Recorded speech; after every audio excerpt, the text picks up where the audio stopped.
What she gave him after the rescue left. Everyone in tears, welcome back to Tales and Truths, where every day we bring you a story that moves the heart and stirs the soul. If you're watching this, let us know in the comments, where in the world are you tuning in from? We love seeing how far our stories reach. Don't forget to hit that subscribe button and turn on notifications, because tomorrow's story is one you won't want to miss. It's raw, it's real, and it might just change the way you see courage. Now settle in, because today's tale is about a silent hero who broke the rules to save a life. It was a cold December morning in London, the kind of morning where the sky wore a steel gray cloak, and the air held the sting of winter in every breath. The stone courtyard in front of Buckingham Palace glistened faintly under a light drizzle. Tourists were already gathering behind the wrought iron gates, cameras in hand, scarves wrapped tightly around their necks. Among them was a little girl named Emily Rose, 6 years old, blind since birth, with a white cane in one hand and her grandfather's coat in the other. They had come all the way from Austin, Texas, fulfilling a dream Emily had read about in Braille storybooks, a visit to the palace with the Queen's guards standing tall like statues from another time. Across the yard, 29-year-old Brandon Turner stood in ceremonial position, tall, motionless, wrapped in scarlet red and polished brass, his bearskin hat casting a deep shadow over his eyes. A former Marine from Georgia, Brandon had served 2 tours in Afghanistan before transferring into the ranks of the Queen's Guard. Though American by birth, his sense of duty ran deep, and the honor of guarding one of the world's most iconic palaces was not lost on him. As Brandon took his post that morning, the familiar weight of his gear settled into his muscles, boots each weighing nearly 5 pounds, rifle slung at perfect angle, chin lifted, back straight, no motion allowed, except for the blink of an eye. Discipline was everything. Precision, posture, presence, that was the code. Somewhere in the crowd, Emily tugged gently at her grandfather's sleeve and whispered, "He's here." Her grandfather looked down, confused. "Who's here, honey?" "The tall soldier," she said with a smile. "I heard his boots when we came yesterday. They're heavy and careful. He walks like he's balancing the world." The old man chuckled. He had thought she was just excited by the fairy tale setting. But no, Emily was listening deeper than anyone else around them. Brandon, though unable to turn his head, had noticed the pair yesterday as well. He'd heard the faint tapping of the white cane, the careful rhythm of footsteps beside it. And then there was the voice, a soft, happy laugh that had drifted across the courtyard and somehow reached under the armor of silence he wore daily. He couldn't react. He wasn't allowed to. But this morning, he heard it again. That same giggle. High-pitched, unfiltered joy. The kind of sound that reminded you what it meant to be human, even when dressed as stone. Though his face remained stoic, something in Brandon shifted. He tracked her position through sound alone, how the cane clicked softly against the stone, how her voice rose when she spoke to her grandfather. In a crowd of hundreds, her presence was like a single candle in a fog. Most people passed by quickly, snapping photos and moving on.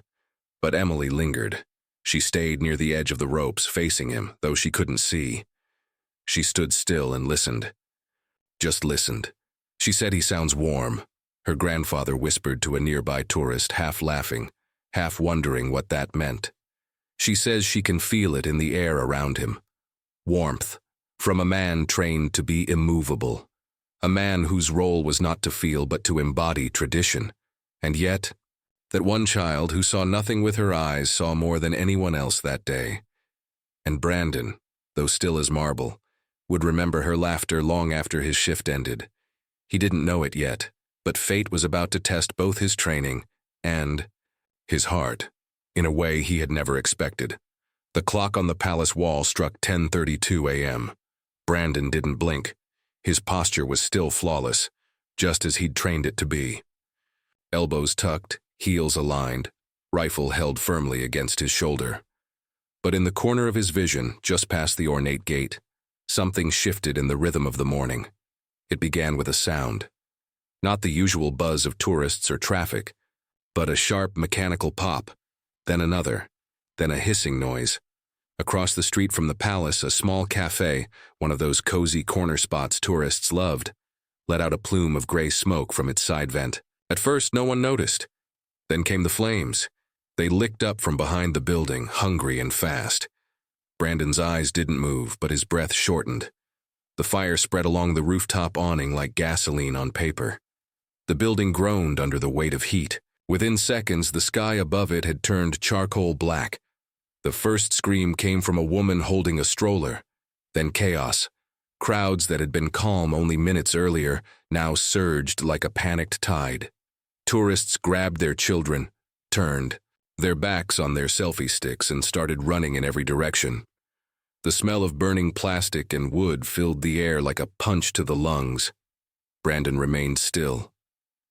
He had to. He was trained for emergencies. His orders were simple. Do not leave your post unless commanded, or if life was imminently threatened. Even then, the protocol was strict. Royal Guards were not firefighters. They were not first responders. They were guardians of tradition, living statues sworn to discipline, not reaction. And yet, as the smoke rolled in, curling across the cobblestone and around the wrought iron gate, Brandon's heart beat faster. He scanned with his peripheral vision, tracking sound more than sight. Somewhere in the mess of running feet and rising screams, he heard something soft, a cane tapping. Then, "Grandpa?" The voice was tiny, shaky, almost lost in the storm. But Brandon heard it. Emily. He scanned the crowd again without moving his head, just enough to locate where the sound came from. There, near the south end of the crowd, a small figure stood completely still. While hundreds ran, she did not. Her white cane trembled in her hand. She was turning slowly in place, disoriented, breathing fast. Where was her grandfather? Brandon saw the old man about 10 yards away, face down on the pavement, knocked over in the rush. The smoke thickened. The fire engine sirens were still blocks away, and Emily was standing still, blind and alone, edging closer to the source of the flames without even realizing it. Each step she took moved her 1 foot closer to danger. The crowd didn't see her. No one did. But Brandon did. His jaw tightened. He could feel the sweat beginning to form under the collar of his uniform. His bearskin cap, itself weighing nearly 2 pounds, held heat like a furnace. The heavy wool of his jacket trapped everything inside. His breathing became shallow. He could smell the fire now, sharp, acidic, real. He knew what would happen if he moved. Discipline was everything in the guard. 1 step outside his box without command could mean suspension, or worse. His every motion was being recorded. Even in emergencies, breaking formation came with consequences. But there was no time to think. Emily was walking toward the gate, toward him, toward the smoke, and no one else was moving to help her. His eyes locked on her. His muscles ached to move. His boots burned against the stone beneath them. Then, without warning, without command, Brandon Turner took 1 step forward, 1 step that shattered centuries of unflinching silence. And just like that, the man sworn to stand still became the only one willing to move. Brandon's right boot hit the stone with purpose. 1 step, then another. He didn't sprint. He couldn't. Not in the heavy uniform, not in formation boots weighing nearly 5 pounds each. But he moved with trained urgency, his strides controlled, direct, unstoppable. Gasps rippled through the crowd. People froze. Phones lowered mid-recording. It was like watching a statue come to life. Some thought it was part of a performance. Others, those who knew better, understood instantly. A royal guard had just broken rank. Brandon didn't look at them. He was locked in.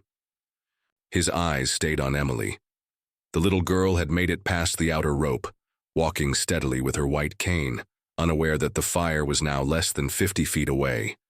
Smoke wrapped around her like a cruel fog. She coughed once, turned left, closer. To danger.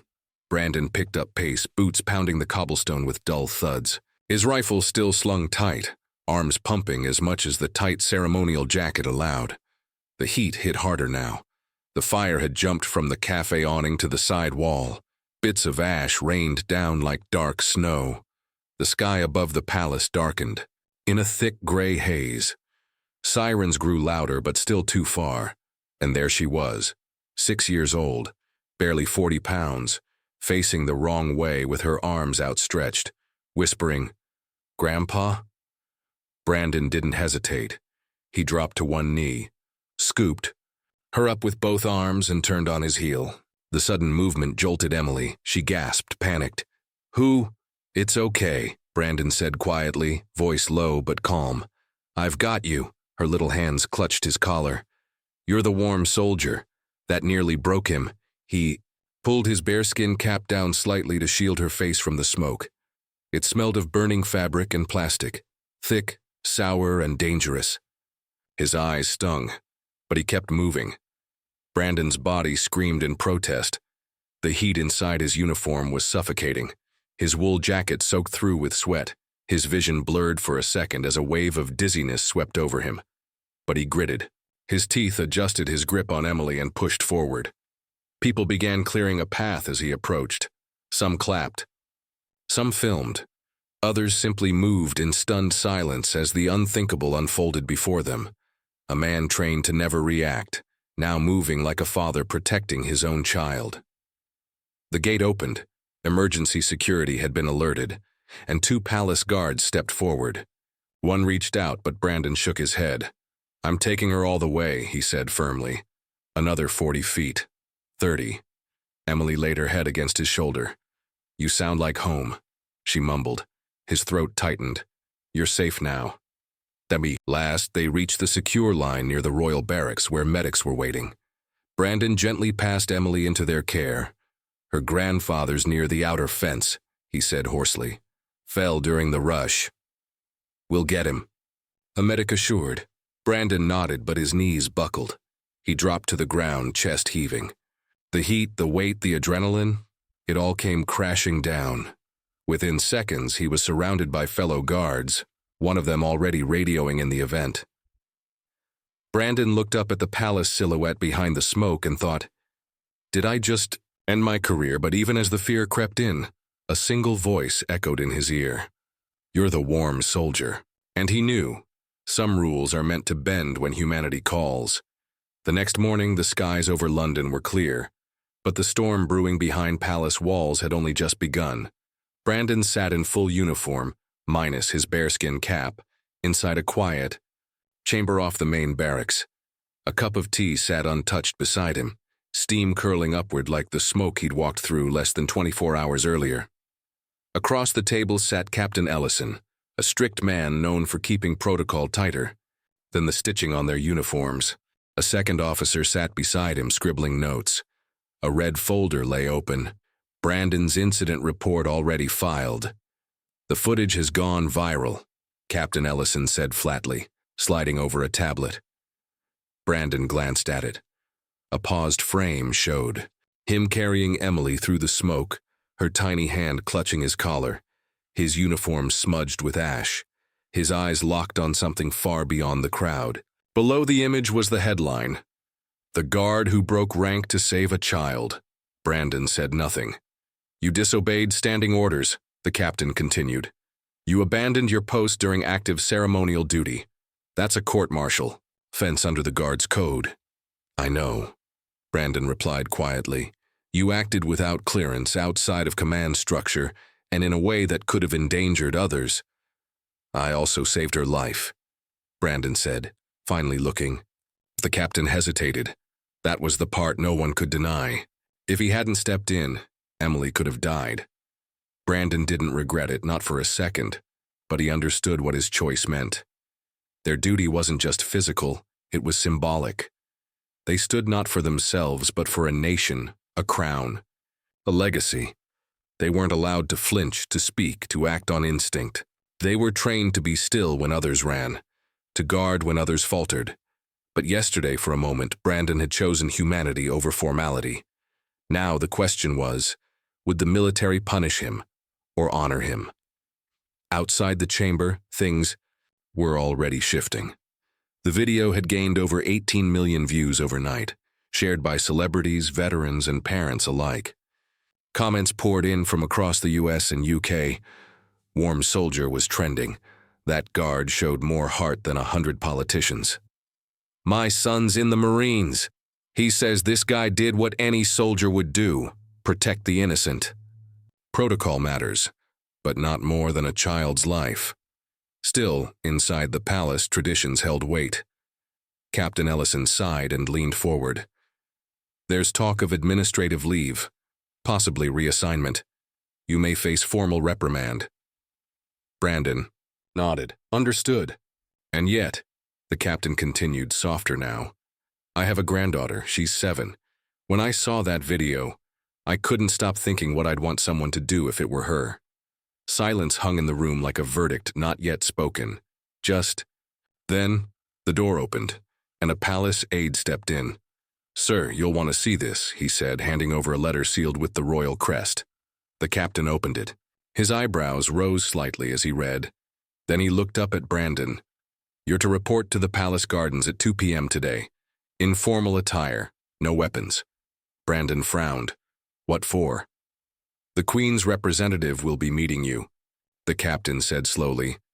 Apparently, Her Majesty wishes to speak privately with the soldier who broke the silence.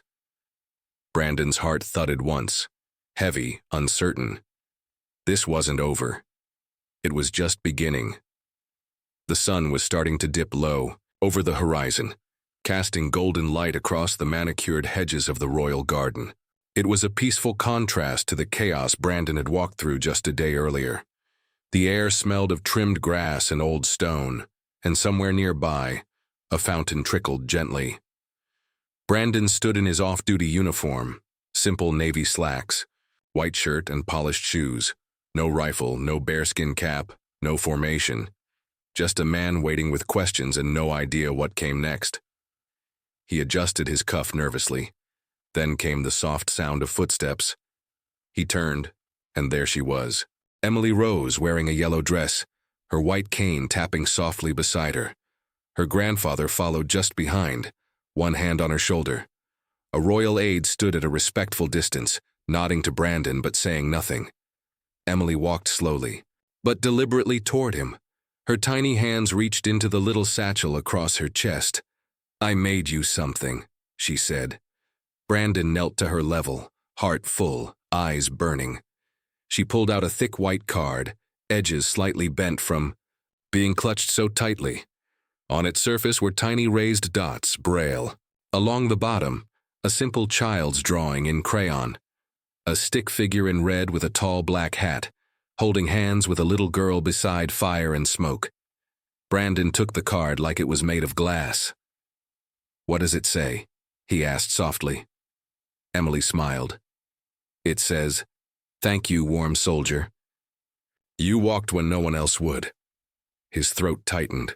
She placed her small hand on his, and for a long moment, they sat like that. No titles, no roles. Just a man and a child, bound by something deeper than duty. Behind them, her grandfather cleared his throat. You didn't just save her life, he said, voice cracking. You gave her proof that someone out there cares enough to break the rules. That's something she'll carry forever. Brandon nodded, unable to speak. Moments later, a member of the royal household approached with a small velvet box. He opened it to reveal a medal, gold and crimson, etched with a crown and crossed swords. It wasn't a standard military commendation. This is the Royal Civil Bravery Honor, the man said. Awarded for acts of heroism in non-combat circumstances, with significant personal risk. It is rarely given to active duty ceremonial guards. Brandon looked stunned. But I broke protocol. You upheld something far more important, the man replied. You reminded us all that duty means more than just tradition. It means compassion when it counts. The medal was pinned to his chest. Across the gardens, camera shutters clicked, softly. A few reporters had been quietly invited. The story was already national. Now it would become official. Later that evening, footage of the garden meeting aired across both the UK and the US, broadcast on news stations and shared across social media. Veterans groups reposted it with captions like, "Real soldiers don't need orders to protect the innocent." Parents wrote, "I'd want someone like Brandon if my child was ever in danger." At Emily's school back in Texas, her classmates read her letter aloud. One teacher cried halfway through. At the end, every student wrote a letter to someone they considered their warm soldier. But for Brandon, the real reward wasn't in the ceremony or the cameras or even the medal. It was in that crayon drawing, the raised dots of Braille, the sound of a little girl's voice calling him a soldier worth remembering. And every time he returned to his post, standing tall, rifle in hand, motionless again, he carried it with him, not in his pocket, but in his heart. We'd love to hear from you after watching this story.